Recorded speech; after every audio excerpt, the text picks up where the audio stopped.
Hello.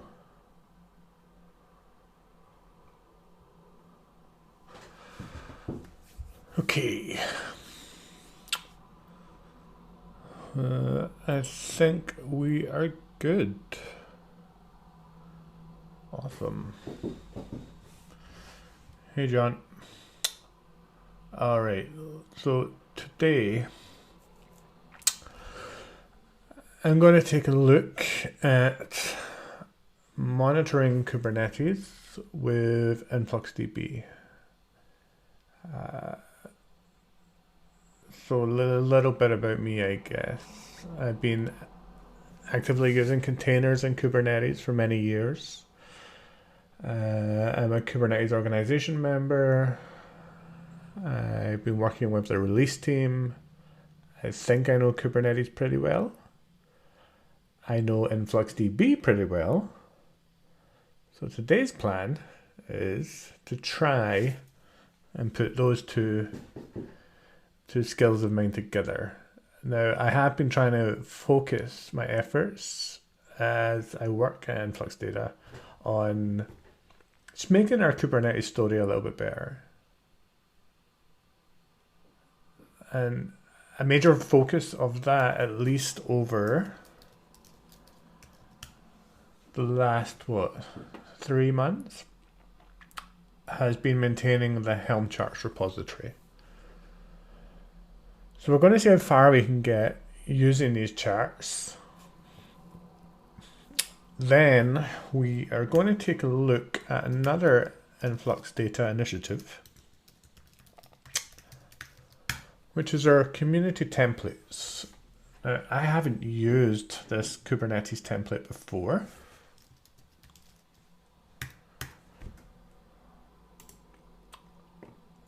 But someone has contributed it. So we're going to use the Helm charts. We're going to get all of the telegraphs running.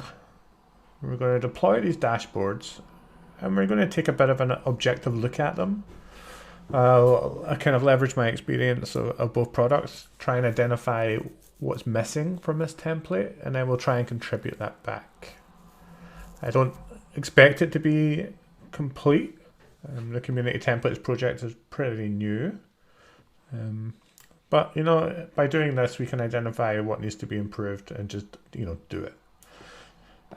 There are some Telegraf plugins that we're going to take advantage of. We'll cover all of that as we go. So hopefully that sounds good. So what I did, I'll learn how to speak English. I'm running Minikube, and there's pretty much nothing here. You can see I've ran get pods, all namespaces. This is a pretty new setup. So we're going to follow the documentation for the Helm charts and get the first few components working. So step 1, we're going to add the Influx Data Helm repository. Done. Nice. Let's hope it's all as easy as that. We don't actually need to search, do we? I know what charts there are, but I don't think I've ever ran Helm search before, so. Cool. So the first thing I want to get done here is deploy InfluxDB 2. Yes, let's do that. So let's fire open code.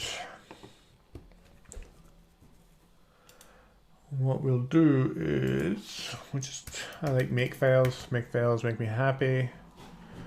I guess I can make this font a bit bigger. Let's go with 24. Sure, it won't be too wild. And we want to deploy InfluxDB 2.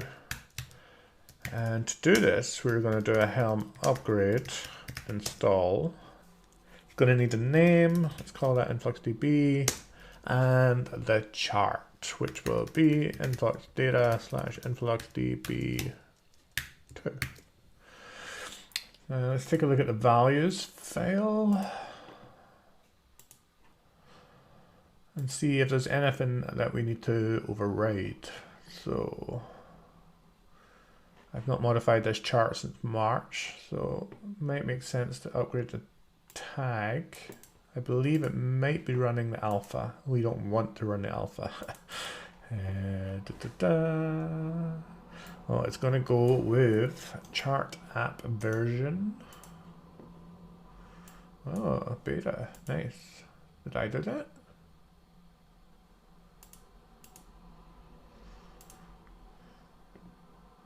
Oh, I did. Go me. All right. So back to the values. So we don't need to touch any of this. Not going to put any resource requirements on it. I don't mind the user being admin. Organization, yep, happy with all of that. And we'll go with 50 gigs of persistence. Right, so I'm not going to change anything in that. I'm just going to deploy it. So let's run make deploy InfluxDB.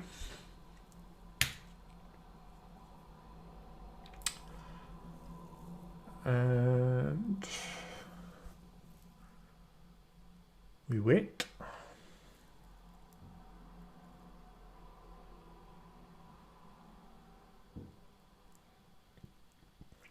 I'm assuming this sound okay. I'm hoping someone would have said you don't sound okay by now. So I didn't check the audio, but the video looks okay.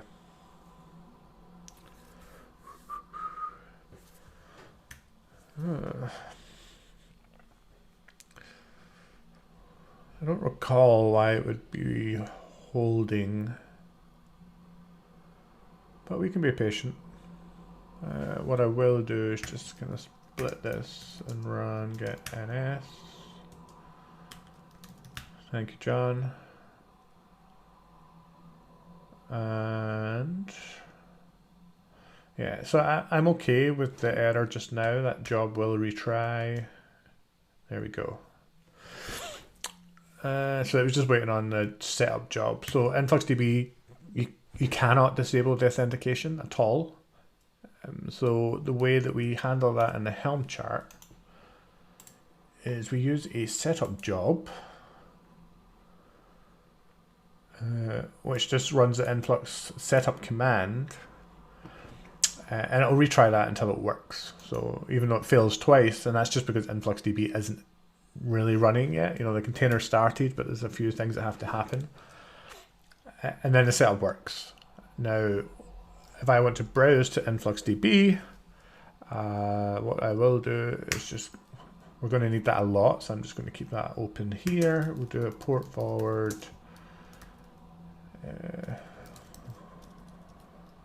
Influx 0 9999 9999, and we'll just leave that quite happy there. Okay, so if we browse, our username was admin, but we need the password. So let's deal with that. In order to get the password, we have to pull out the secret. So we're going to do get secrets. And we have InfluxDB auth, no YAML, and we want data admin password. Let's see if I can remember how to do this. Data admin password.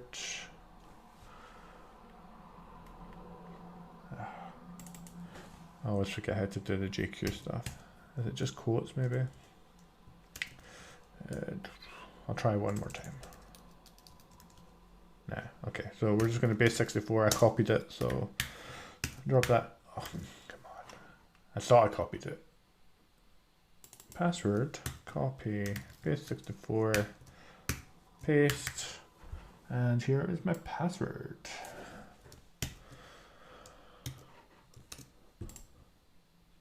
Awesome.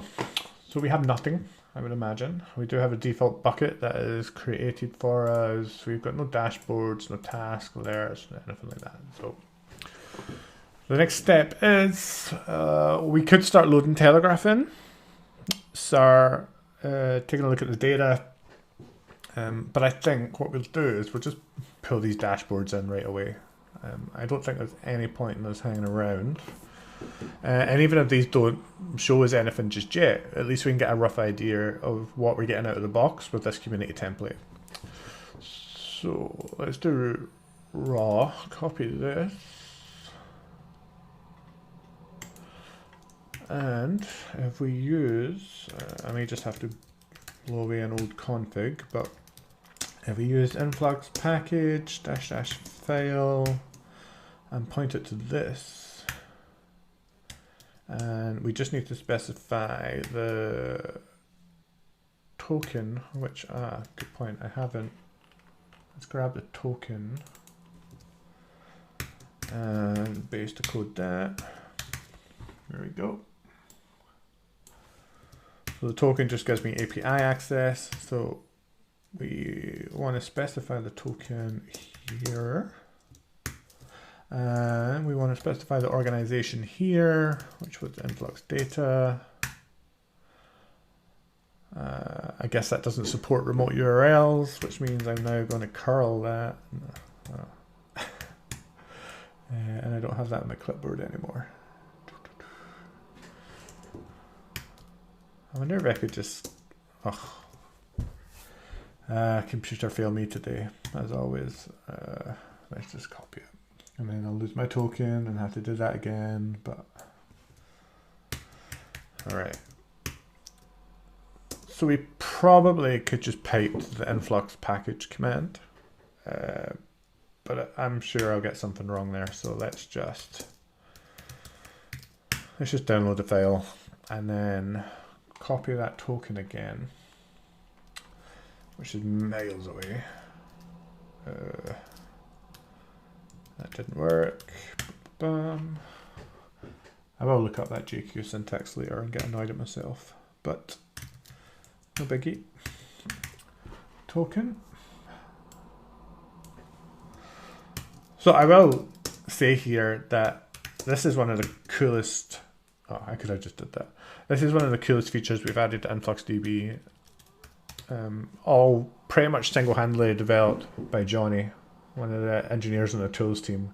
But it gives you like this declarative interface to create any resource inside of InfluxDB, very similar to the way you would apply a Kubernetes manifest. Super awesome. We get this nice preview. This is all the stuff it's going to create. I'm not going to go through that. We'll just going to deploy it and prod through the UI. But if you take a look, in fact, if we just get the syntax highlighting back, you know, we can create labels, and the manifest format here just is Kubernetes style manifest. The idea being that eventually there'll be an operator on Kubernetes where we just support this as a CRD, at least some of the resources as a CRD. It creates a dashboard, it's got Flux queries in it, all the UI, blah, blah, blah. So what we should see is, does it create any buckets? No, no buckets. Does it create? It won't create the telegraphs or scrapers or anything, I would have thought. Any tasks? Nope. Any alerts? Nope. So already there's things we can add to this, I believe. But we do have dashboards. So we have a kube inventory dashboard and a node metrics dashboard. And we have no data, but we expect that for the time being. And in fact, I wonder if they do provide a Telegraf config for scraping this.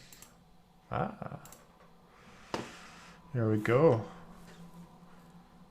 We're going to use the Helm charts anyway, but nice that this is provided.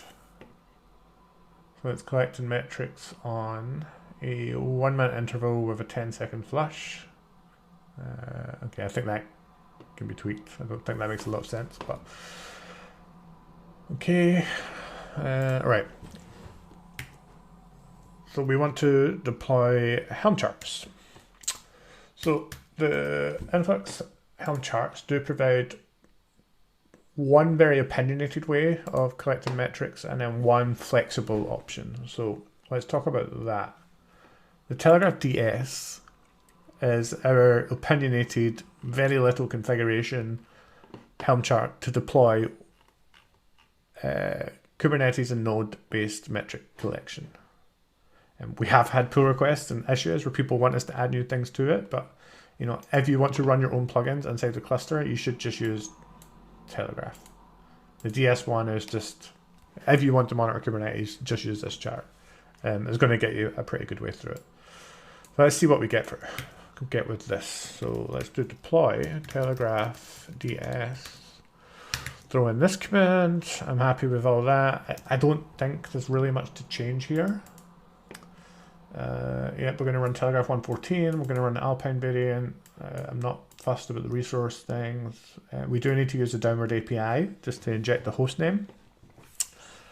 And that's just so that we can hit the kubelet from each node inside of the cluster without going through the API proxy server. Or maybe we do go through that anyway, but that's irrelevant. Host IP, some proc stuff, service accounts, and then the config itself, where it's going to try and write to here, which won't work for us, so we do need to tweak that. Okay. Let's just double check how this works.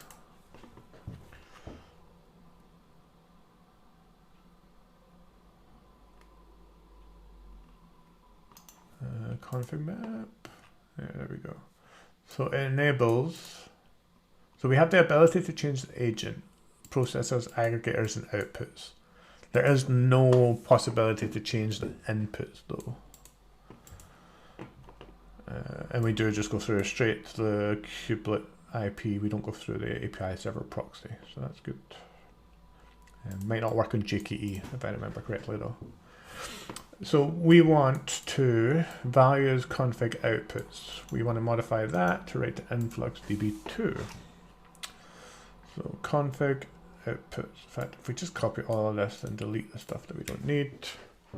So Telegraf. YAML. I will turn on monitor self. I'm not going to touch any of this. We just want to modify this. We're just going to go to the InfluxDB service, which should exist.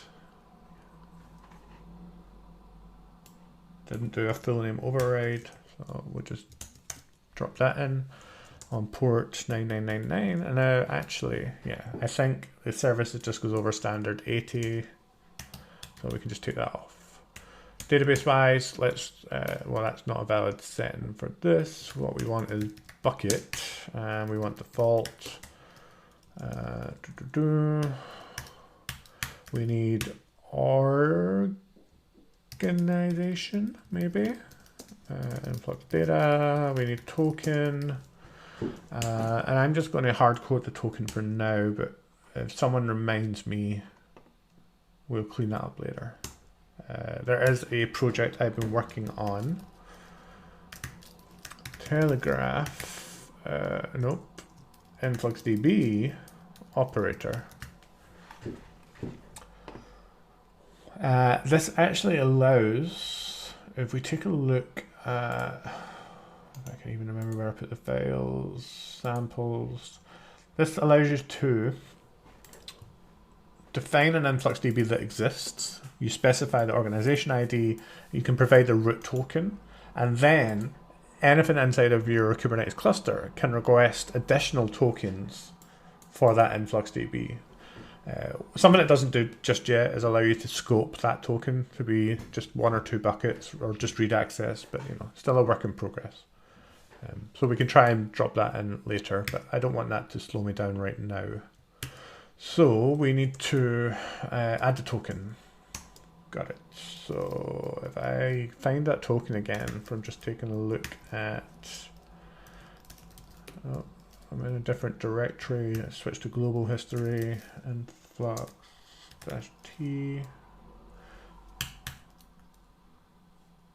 Yeah, let's just get it back. Okay. YAML. Still don't remember how to JQ. Base 64. Oh, now all my history is randomly showing up. Switch that back. And there's our token. And back to local history. So, drop in the token. Let's just make sure I've not forgotten anything. Where did I just put all those tabs? So, Telegraf. I just want to double check the config before I go applying this and realize I've forgotten something else. So inputs, no outputs, InfluxDB 2. Token got, URLs got, organization got, bucket got. Perfect. Token, organization, bucket, URLs, fix the name, monitor self.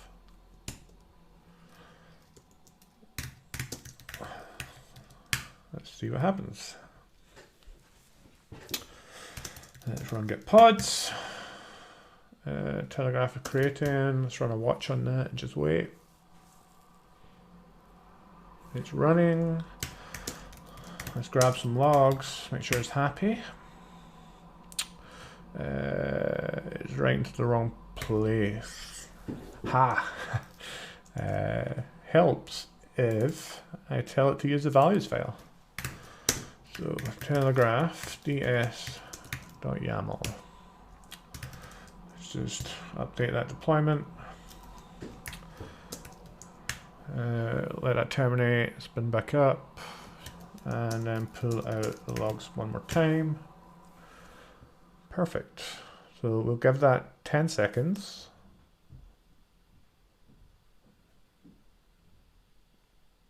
Just want to make sure we don't get an error message when it tries to do the buffer flush.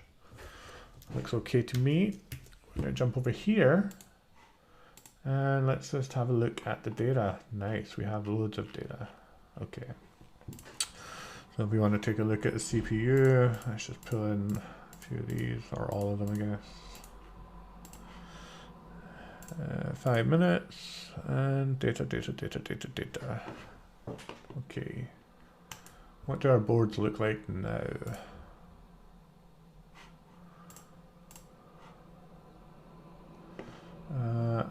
Okay, so default, there we go. So our node metrics dashboard gives us node names and node count. We've got some CPU metrics. Obviously we don't have a lot of data just yet.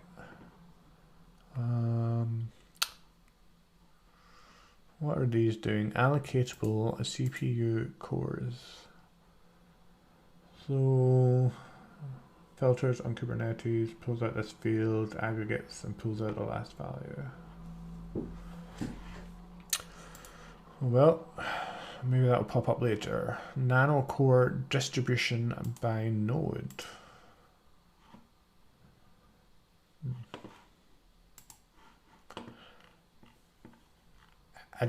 Not something I think I would find useful. Maybe there's a better way we can build this visualization. I prefer this one. I think this will look better when we have some more data here. Nano core distribution. Meh.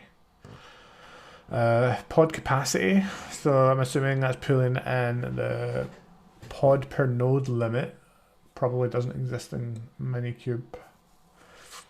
And node count is fine. Memory consumption. Alright, perfect. What's this? A break distribution by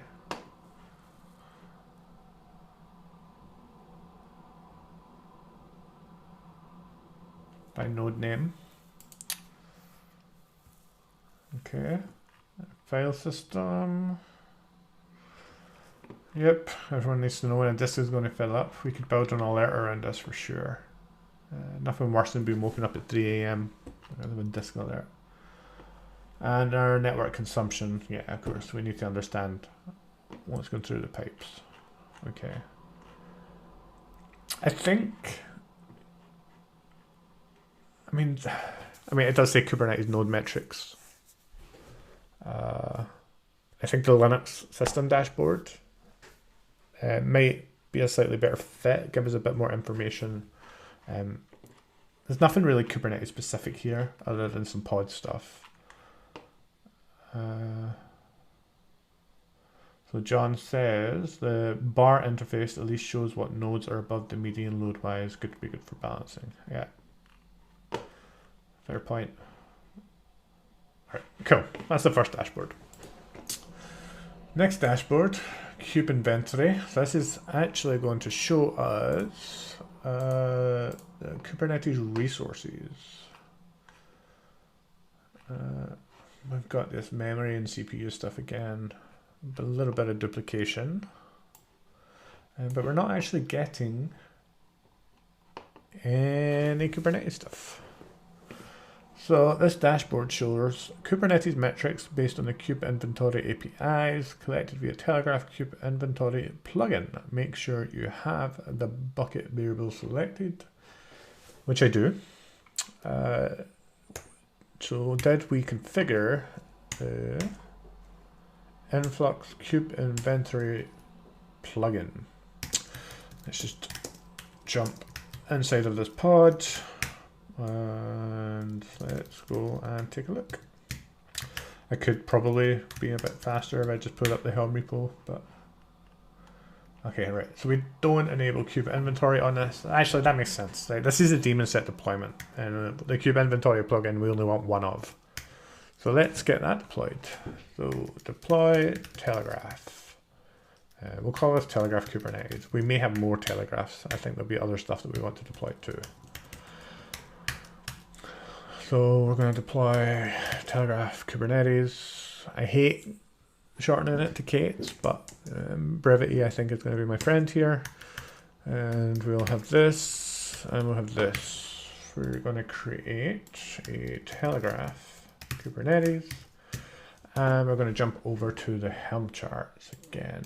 So this time we want to take the Telegraf chart that allows us to inject pretty much any configuration that we want. Now, if we open the values file here, yes, we're only going to want one for this. We're going to use the same image.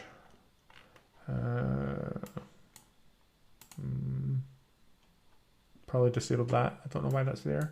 It's probably been there since before the charts were under Influx data control, or at least maintenance, not control. That was a horrible way to say it. We've got volumes here. Oh yeah, I fixed this recently because it didn't work. So an older volume mount key was previously added, which will likely not work as you expect. It didn't work at all. Please use this newer configuration. So we can inject our own config. Good. RBAC stuff, service accounts. We've got config.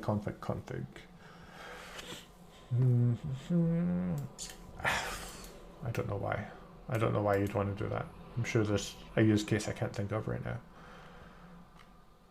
So this is the default, really? Well, I mean, I don't know why statsd is running as a default configuration.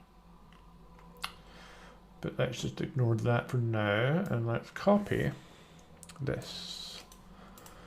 So what we want to deploy here, I'm now thinking off the top of my head that I want this to be easier for people that want to monitor Kubernetes clusters. I think the Telegraf DS one is great because no configuration is really required, except for just telling it where to write the metrics to.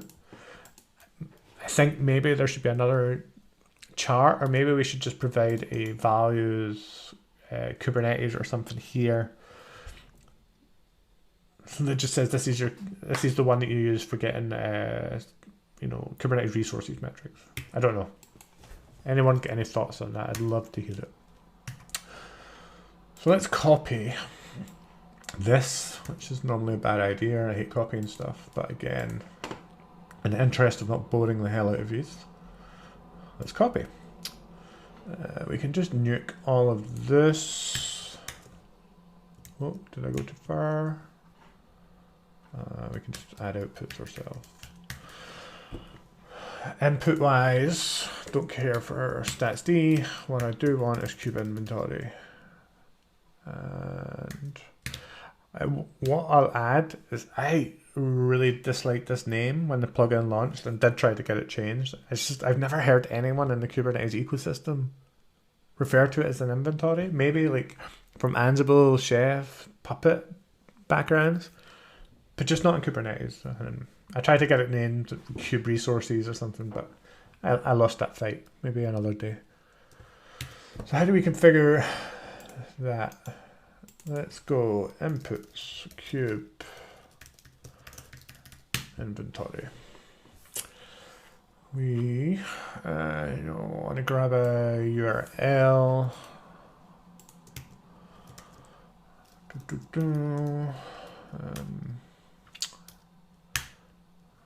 We'll need to change that. Namespace. We want to do all. We'll leave that blank. Bearer token path. Yep. I think I've been trying to get that set as a default for a long time, but not yet. At least I got a comment added. There we go. What else? We're going to include everything. And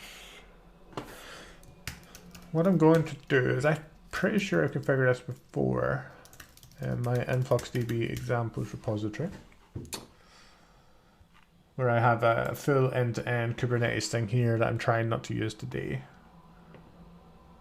But I think it may be useful just to double check.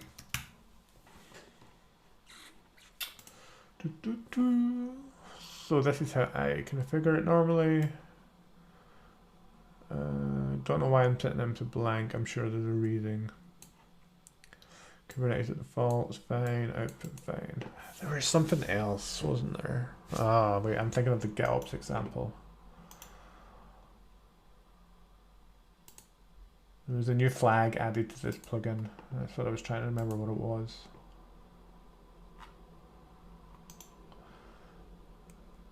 Maybe.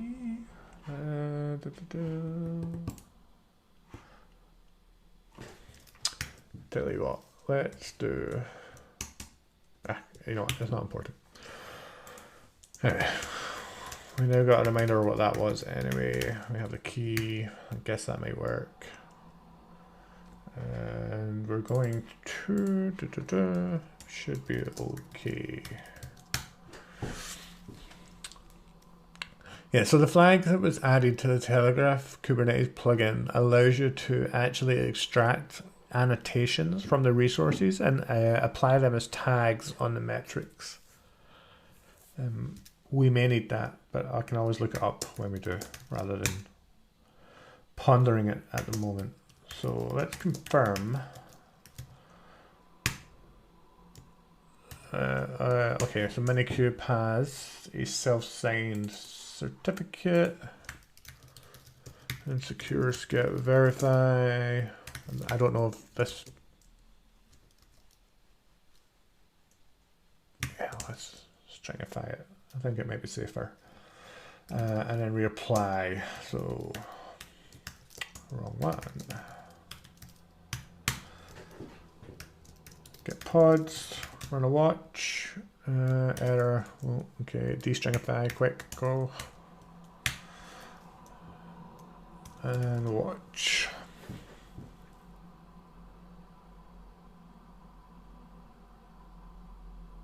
Oh, it's running. Okay. Logs, Telegraf, Kates. Okay, so now we've got RBAC Hell. Let's double check the config there. Does it not create the RBAC by default? It does.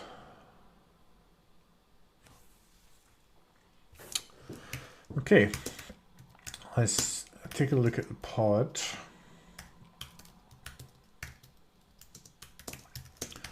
And we want to know the service account. So it's running with Telegraf K8s. Let's take a look at service account. Is it a cluster or namespaced?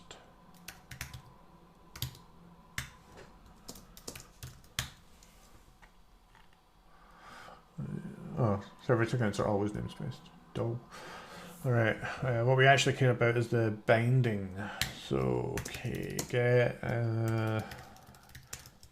is it going to be cluster role? Ah, wait, okay.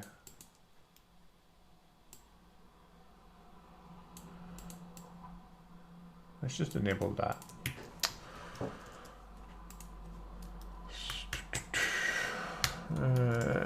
Yes, this is our one super telegraph cluster-wide monitoring thingy.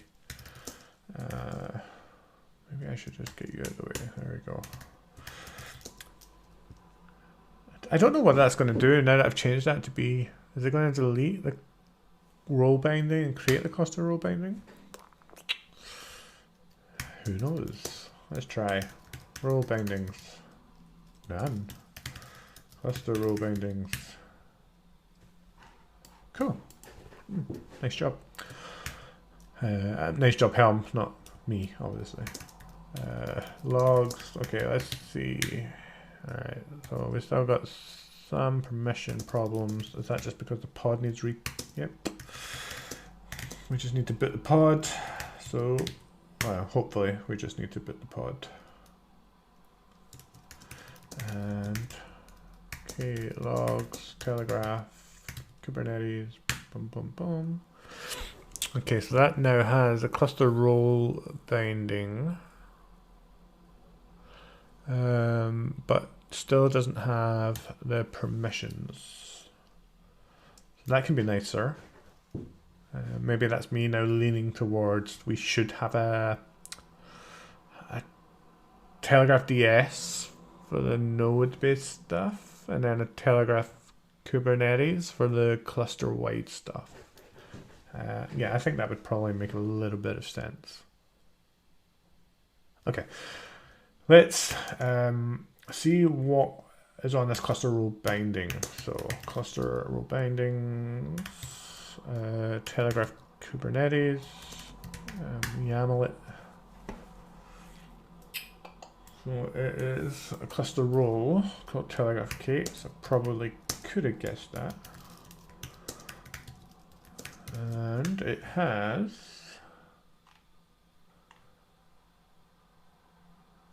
nothing.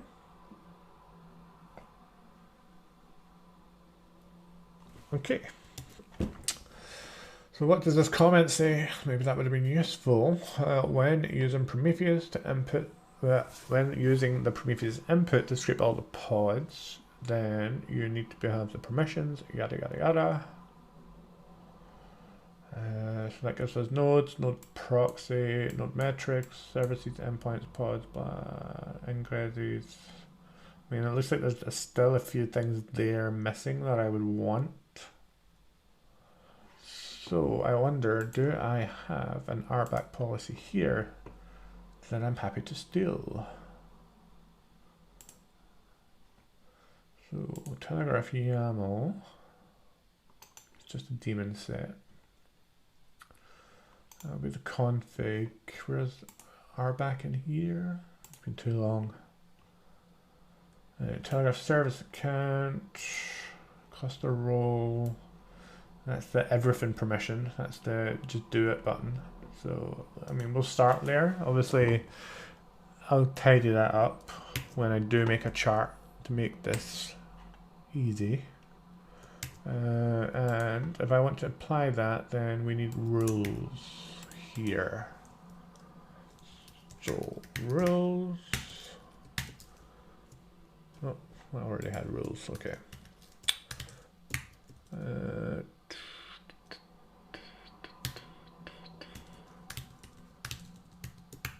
There we go. So all API groups, all resources. I mean, definitely doesn't need that. Probably get away with list and get, but in the interest of time, let's push the go button. And now that we have our new super role, I'm assuming we just need to flush that. And let's see where we are now.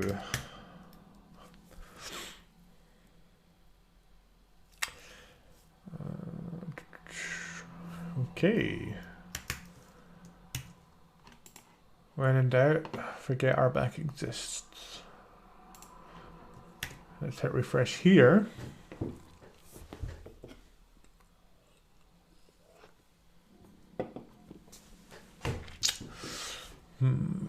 What do we got?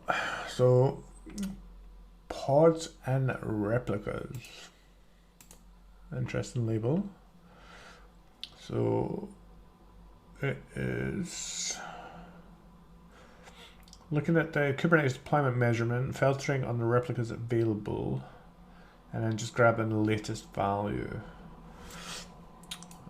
So, if we just run that manually, see what we're dealing with here. View raw data, and we can just see this reports one available, one available, one available. Maybe I was too quick to leave that dashboard, but I guess really what I want to know is, there's one available, but how many do I want? Like, am I one available of 6 requested? So, yeah, and there's none of that information, just is not there for me on a dashboard. So that's definitely something that I think can be improved. It's of no interest to me how many pods are running in my cluster. I mean, as that number grows, it just becomes less useful. And when we start talking about horizontal pod autoscaling, like, nobody can look at this dashboard and go, oh, there's 324 pods. That's exactly what I wanted. Like, so that's, I think, one of the glaring things we want to fix right away. The pod capacity, Minikube obviously does set this here, so it's 110 per node. I mean, I guess really what I want to see there is how close to that am I? I guess 1 to 110. Maybe these two could just be merged into a single thing. Like, how much, what is my window here? What is my ceiling? Sorry. Like, when am I going to run out of capacity? Is probably a little bit more important to me. We have 3 running, what? Pods and replicas 1, running pods 3. Replica count. Okay, I don't think I like any of this. So I think we'll start building our own dashboard, probably. I guess it's the use case of the dashboard. I don't want to get into I'm not a fan of dashboards. I think dashboards are a debugging tool. They probably shouldn't be on your wall. It's something that you look at. What I'm getting about this is this is something you look at dashboard, and not a shit's on fire and I need to fix this quick dashboard. Maybe there is definitely people that would really like to see this information. I just don't think I'm one of them. Daemon sets, right, okay. And then we've got this repeated node stuff. PVC stuff is definitely really important to monitor in Kubernetes. Unbound stuff to me is more important. I'd probably just want to see a list of PVCs that aren't being used, and I want to know why they're not being used. And the capacity, like, how close is that to being full? Like, I don't have that front and center. That's something to me that would be really important. Okay, we've got work to do, and we're 45 minutes in. Okay. So I'm curious. I'm not even sure how many people are on the stream. But give me your thoughts on where we are, what these dashboards present to you, what you want to see from them, and we'll put this together. We'll get a really good Kubernetes dashboard. So step number 1 for me is, well, let's create a dashboard. What do I consider to be a good dashboard? So Kubernetes buyer. When in doubt, why did it not inject buyer? Maybe it just doesn't like put it into the.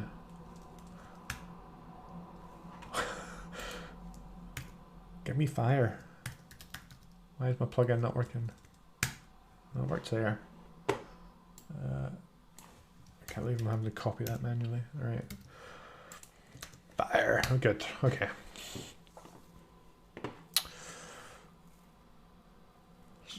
So in order to make, right now we have a healthy cluster. So that means I should be able to just add a single stat that returns the number 0 that is showing me that there's nothing that is expected or scheduled to be running that is in a failed state. To me, that's important. If we run get pods all namespaces, everything is pretty happy.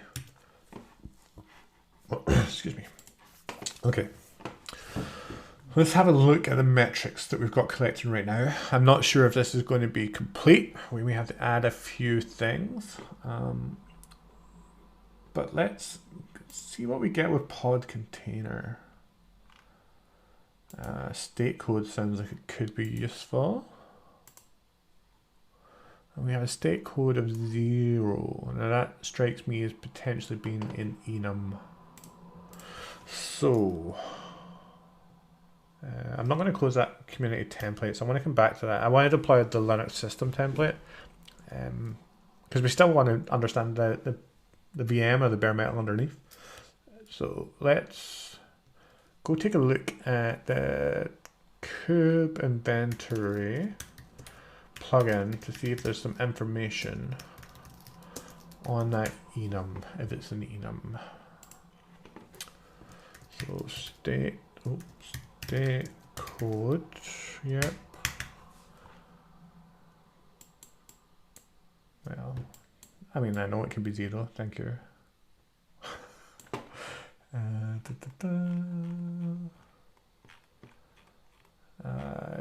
Okay. So we're going to add document. I wish I had a pen and paper now. All right.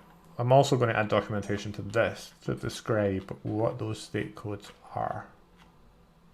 But really weird that they seem to do that for PV and PVC. Just not anything else. Okay. So let's see what's the best way to deal with this. Get pods, telegraph case, blah blah blah, -o, YAML, grep -i. Okay, let's get a few more lines there. Oh, did I do that wrong? So where was that state code? Status. State running. Okay, so 0 potentially means running. Let's go Kubernetes.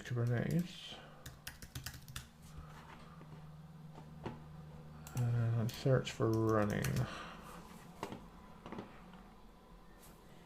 Maybe that was a bit of a wild guess. Sometimes I forget just how big the Kubernetes repository is. Let's try searching for state code. State.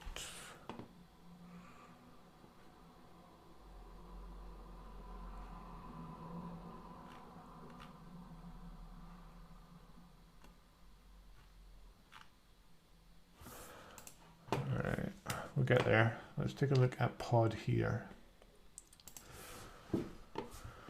Okay, so it's using this Kubernetes library. And let's go to state code. Ah, we have it here. 0 running, terminated, and waiting. Alright, so if the state code, I mean, terminated, yeah, maybe there's some, maybe it's useful to know how many have been terminated in the last window. If that's consistently high, would be an indicator something's going wrong. But let's focus on, we have a pod stuck in a waiting state. Probably, to me, that's a high priority. It's definitely maybe a problem there if something is waiting for too long. So let's jump over here. What we want to see, let's jump down to the script editor. And we want to see how many pods are waiting. So state code 2. So we're going to do a filter, and we only want to see value equals 2, which should be none right now, and we want to count. We want to count a total. So there's something in Flux you need to do before you do something like a count or any other aggregate, is just flatten the table structure. In fact, let's see if we can demonstrate that. Yeah, okay. So here we have table 0. And the tables change whenever the series key changes. So you can see here, that's the Influx Db pod, and this is the Kubernetes pod. So we need to flatten the tables.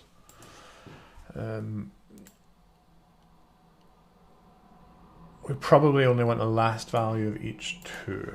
So let's add the last. We should get 1 entry per table, 3 tables, 3 pods, group into a single table, and then run a count. 3. Take off the raw data. Let's go single stat. And call this waiting pods. And then update the status. No, that's because we have a 0. No data.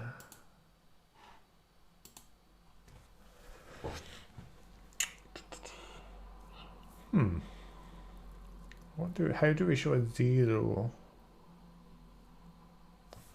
You know, I'm not. Let me think about that. Waiting pods, no results. I mean, I would prefer it was a nice green 0, but for now, let's stick with that. Now let's do something similar.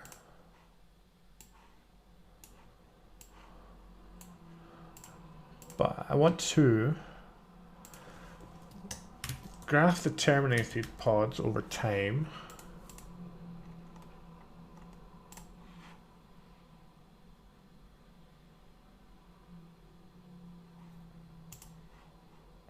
And we see our job.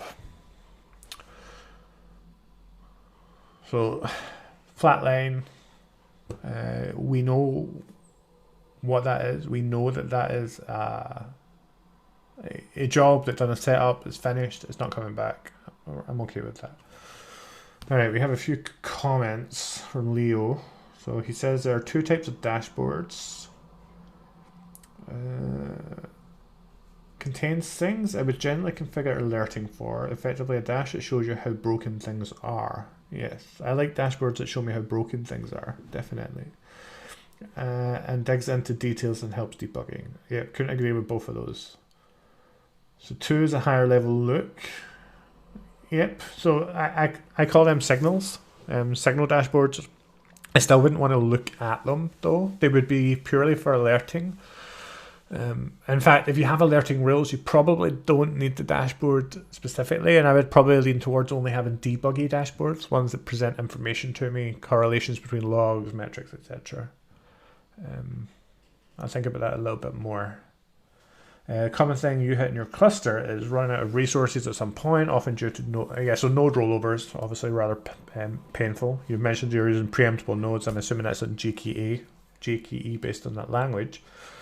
Yeah, I have ran Kubernetes clusters with preemptible nodes. It's cheap, but you definitely have to handle with a high rotation of pod churn as it gets rescheduled a lot.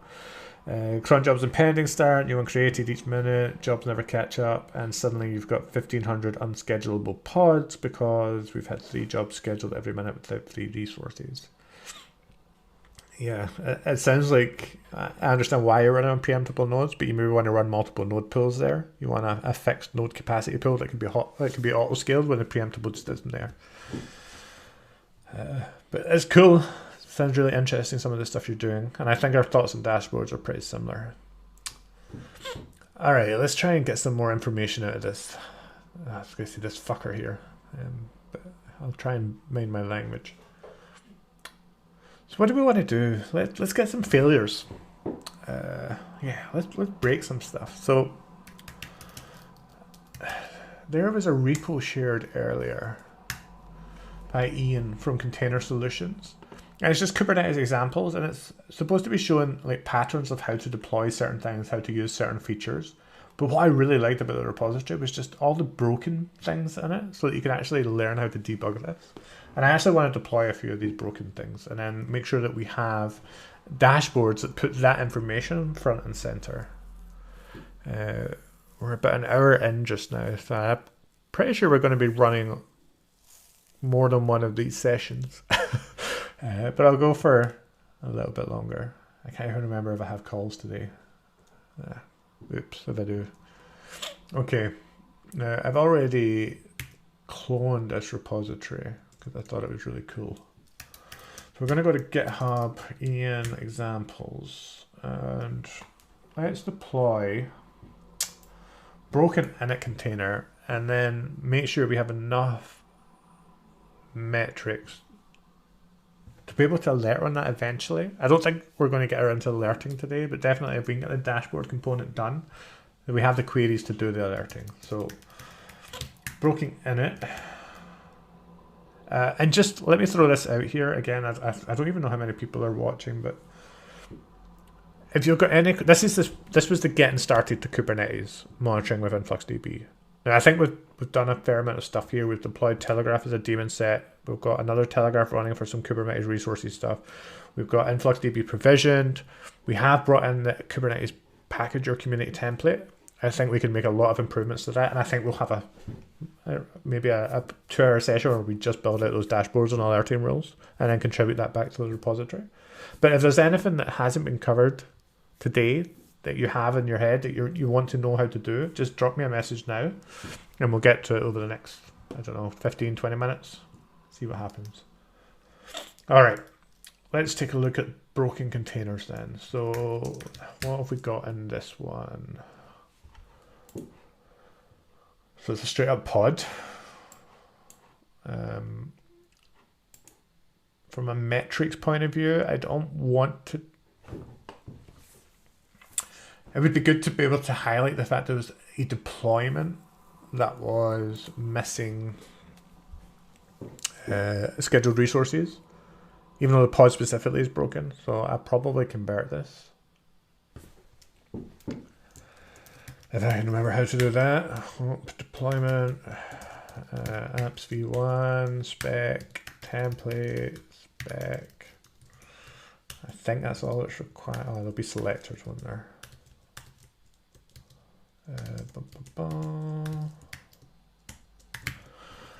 What am I missing? Replicas 1.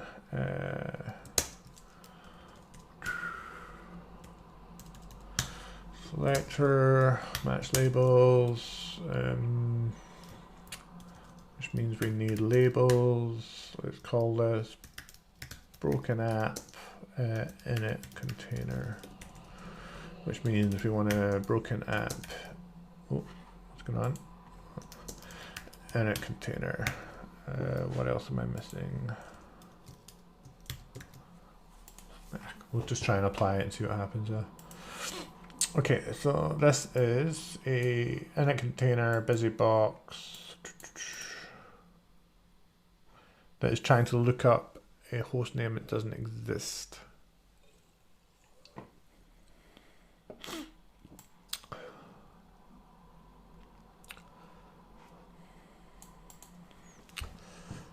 So I guess in order to fix this, we would have to deploy a pods init container service non-existent service to the namespace, which would satisfy it from being broken. Although I'm not particularly interested in fixing it, so. No resource limits. Yes, VS Code, I don't care. Just a shush. App is running, sleep, sleep, sleep. That's what? An hour? Yeah. Math was never my strong point. Okay, let's deploy it. We'll just spin open. Oh, in fact, it's going to spin open in my location. Yeah, okay. Let's apply it from here. Apply -F. Go. Selector does not match template labels. I only labeled this. So we need labels. What? Template? Spec label? No. Oh, there we go. Try again. Wait, okay, so yep, that's going to stick and at 0, 1 until it hits crashing state. So can we see that from this dashboard? My thoughts are no. Can we see this by just exploring our metrics? So we have a deployment. Replica's unavailable. Let's just break this down to 5 minutes. So it's not unavailable yet. Oh no, wait. It is. Cool. Just a very large graph for 2 very small values. Let's set a max on this. If one remembers how to do that. Oh, no, I don't want to second query. So I set a max. Wait, what? Auto. Alright, okay, I don't know what I changed, but okay, so now we can see this purple line. We do have something unavailable. So we have a way to stick something on a dashboard that says there's stuff that you need to fix right now. So best way to visualize this, probably just a single step for now. And what we want to do is filter on the value again, and if it's larger than 0, let's just take a look at the raw data. Then we get a table per deployment.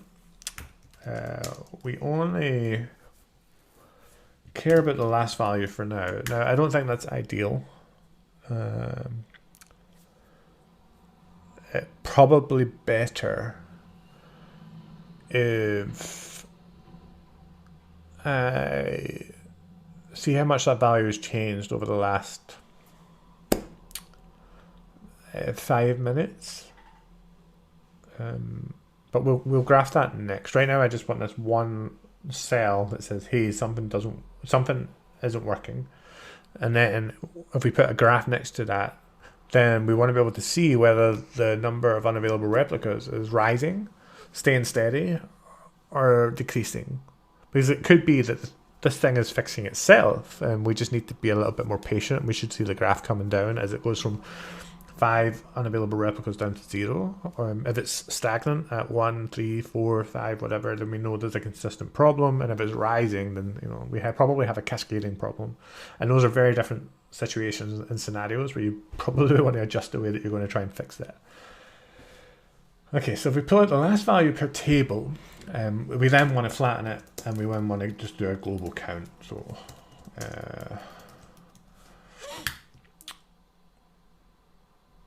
okay, probably better to do a sum here actually. So I'm going to deploy more of these broken things. We don't want to count that there's 2 broken deployments. I actually want to see how many pods aren't working, and actually maybe there's value in seeing both of those. So maybe we'll duplicate this cell as well. So come back to here. We have a dashboard. Let's save this to our. We have a cell. Let's save this to our new dashboard. Kubernetes Fire. We're going to call this.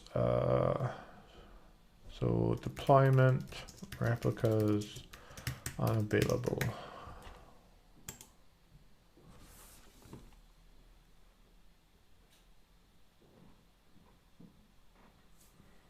Yes, computer.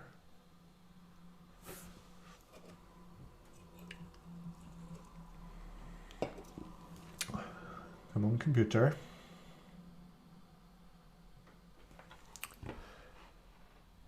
I don't know if I should just be really like not very patient and just click away. It didn't even take me to the right dashboard. Right. Okay. Deployment replicas unavailable. I'm going to clone this. I also want to see across how many deployments are affected. So deployments affected, and what we're going to do is the count instead of the sum. So while these numbers are the same just now, they wouldn't always necessarily be the same. So let's try and do it like this.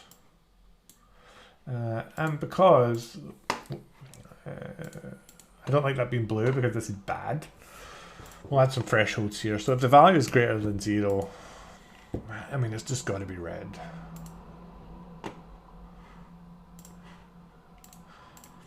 Deployments affected, same, I mean, I guess greater than 0, red, and we'll have green if it's 0.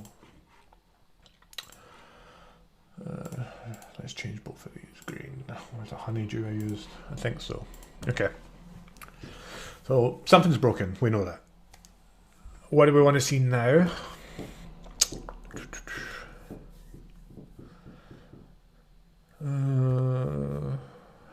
So we can see how long it's been broken. Oh wait, that's our waiting. Yeah, that's a terminated pod. Yeah. Okay. I can't even remember what we're doing there. I'm going to ignore that. I can't ignore it. State 2.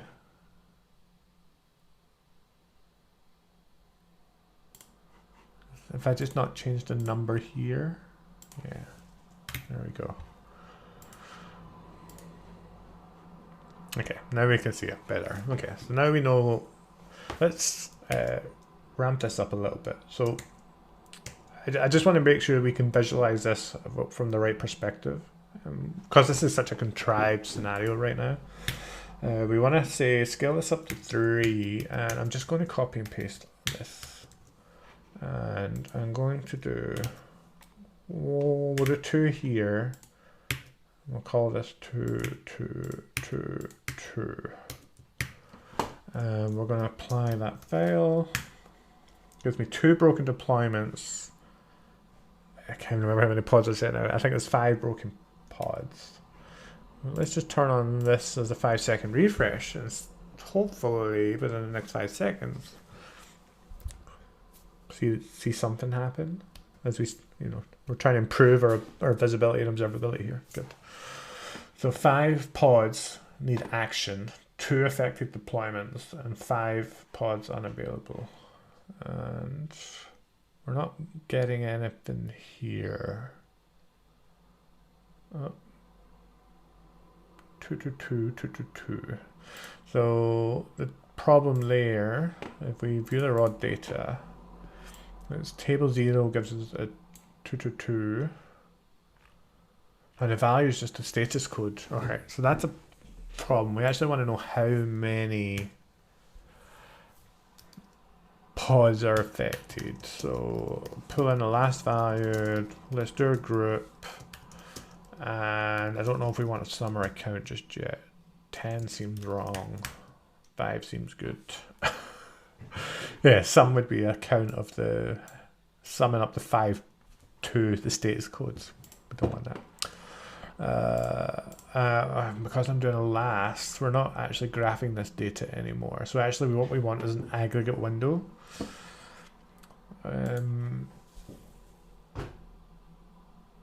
So what we want is here to do aggregate window with a count over period.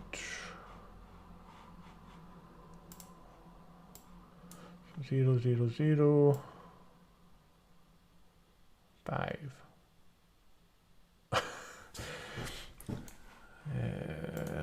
take a look at 5 minutes. What have I done wrong here? Okay, let's take a look at the data again. Well, we've got status 2, status 2, status 2. Right, that makes sense.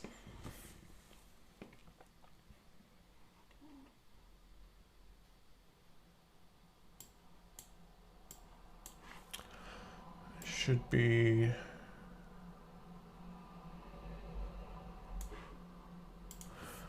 so let's bring in the last again, and we've got 5 tables, and these are all the pods that are currently broken. So I can't aggregate when I'm because I'm doing the last, of course. So if we just flatten that group and do an aggregate window with a count. Yep, that's what we want. Oh. Why have I not got time on my x-axis? Okay. Yeah, so that's the one broken pod that we had. We created this broken pod here, and we then spun that up to 5. I'm not sure why it's magically fixed itself. It has not magically fixed itself. We still have 5 containers. Maybe that's just a bug because this window is a part window at the moment. Let's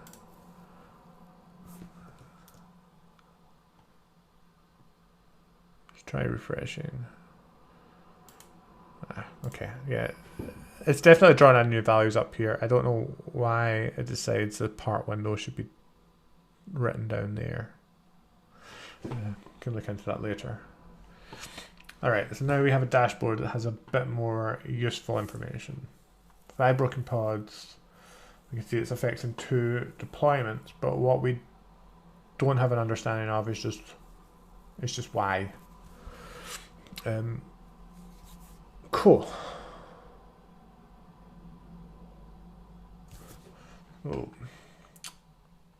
So my next steps here would be I want to somehow display if we do get pods, pull out one of these broken ones, and we have events. Maybe I need to run describe. Describe pod broken 5, 7.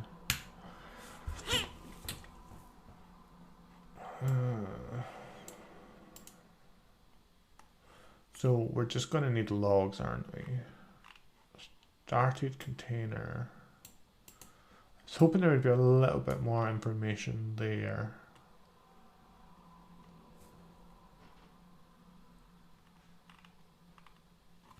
Let's look at the get again.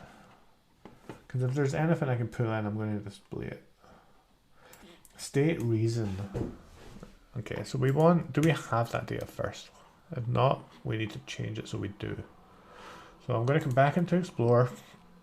Let's go back down to this pod container. We have terminated reason. We don't have state reason.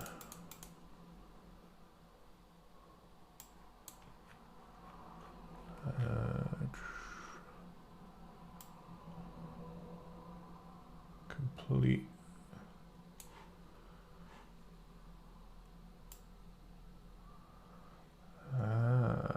Okay, so that's a challenge. I really want this string. I want it. This is handy too. It tells me that I have a problem with my init container. So pod initializing gets me on the right path. This is definitely very useful. So it may be that we need to start making a few tweaks to the Telegraf plugin. So Yeah, we don't want a terminated reason. There must be something else here we can get access to.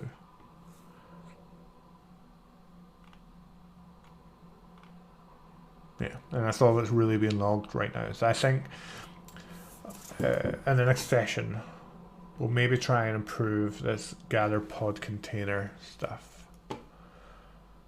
All right, let's try and finish today's stream with something useful. Let's take a look at these community templates. So I'm going to save all of this stuff.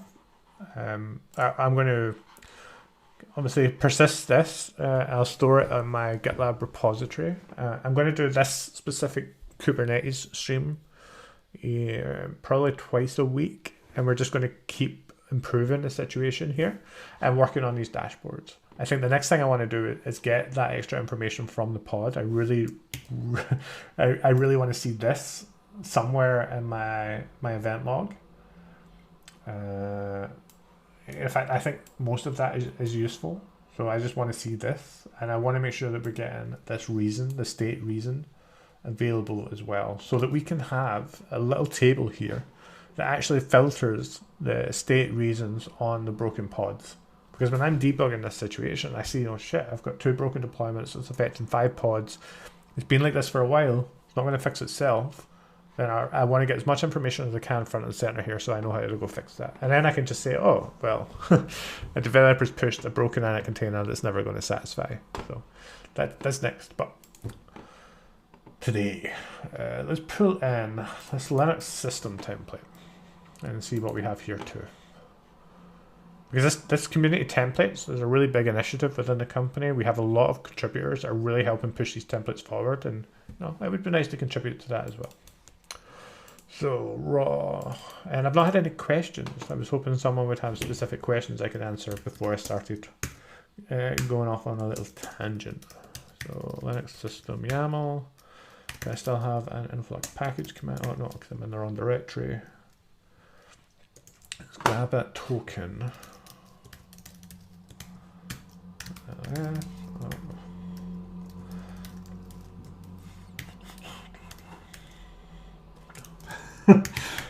Right, and there we go.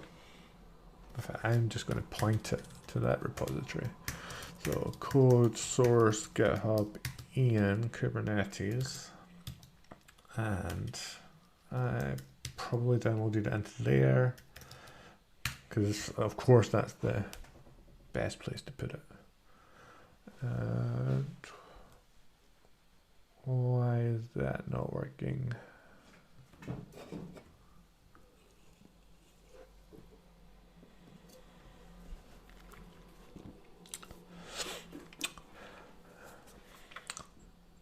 Yeah, log output in InfluxDB. Hell yeah, we're definitely going to be doing that. There is a Fluent Bit plugin for InfluxDB 2. And if you all want to stay a bit longer, I'm happy to get that deployed. I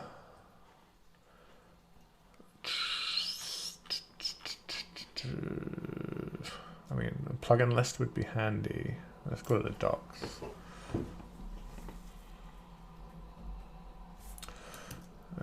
Okay, so that timed out. Where's my port forward?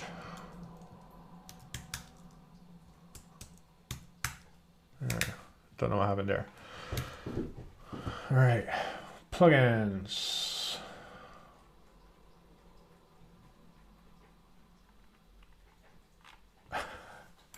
Outputs. So there's actually there's two options we can do for getting logs here. One of them is here. Or is that just InfluxDB1? I'm sure there was changes for InfluxDB2. I'll find it. There's also vector.dev, which someone contributed a plugin for too, and I've been looking for any excuse to start playing with this tool. So maybe that would be awesome.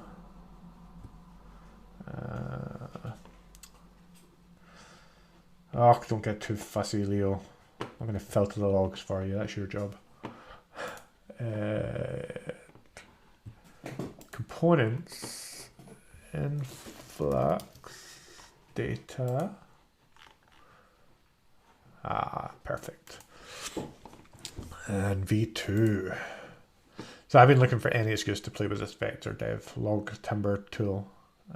And I think what we'll do is we'll hook this up because sources Kubernetes is here somewhere. Docker.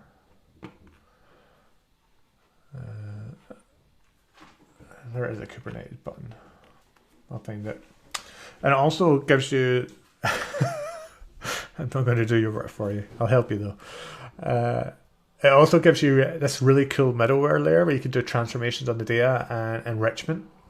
So definitely in the next session, you know, maybe tomorrow, I'll see what people are saying on Twitter, what they want me to do, but I'm here to serve. So vector.dev allows us to get those logs, enrich them, and store them in Influx. So I think that would be a really cool session where we sit down and look at how we actually use that and then get those logs displayed next to it. And there is a Fluent, maybe it was Fluent D that InfluxDB 2 plugin was for.